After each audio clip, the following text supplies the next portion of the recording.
All right, guys, let's talk about the evolving business that is GameStop.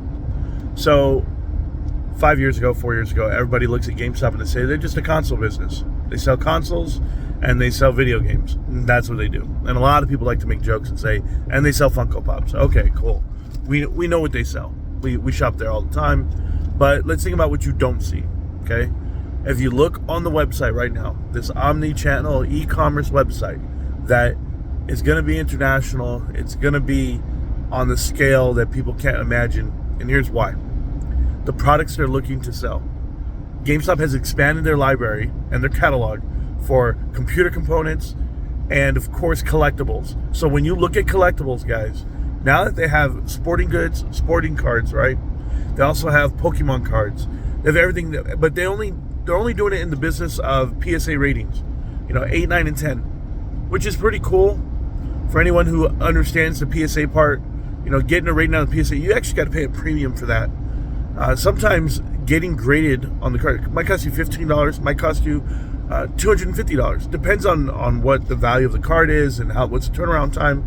But when you do it at that level, you have to understand GameStop either has a partnership with a large provider of PSA products and cards, rated cards.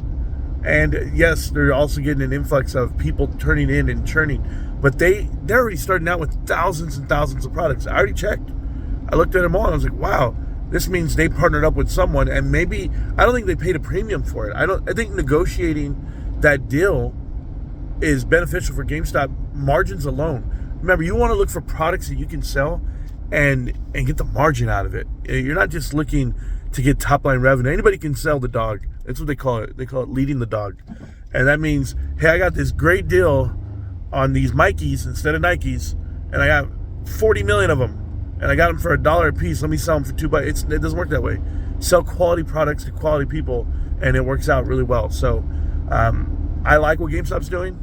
And once people find out how big this Hobby Lobby idea is, the hobbyist out there, there's collectors for everything. Comic books, ticket stubs, believe it, cards. There's so many things people collect. But it's going to take a chunk out of eBay. But think about the business model that is Amazon and or Alibaba.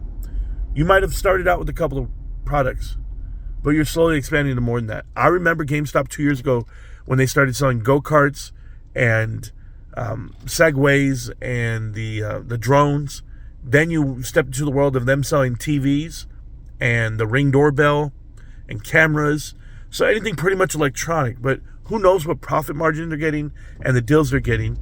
And that's the purchasing power, right? So people ask, what happened to $200 million this quarter one that's going to be announced? Maybe they lost $200 million. That could be inventory.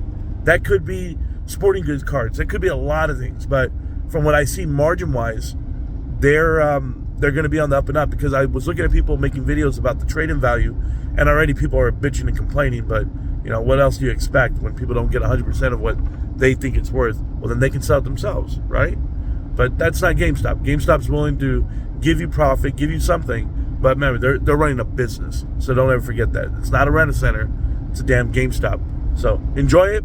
I'm loving all the new ways of making money, and it's there's going to be like fruit from this labor. There's going to be profits at the end. But either way, GameStop, better business. The model can show you, the profits. And when you can expand on that model is when you invest your money. That $2 billion that they have. I'm very excited for what's going on. So let's go for it. It's something new. And like I said, we're 15 days away from Father's Day, or 14 days, whatever it is now that I woke up today. And I'm pretty excited. I just want a great earnings report on the 11th. I want a great annual shareholders meeting on the 13th.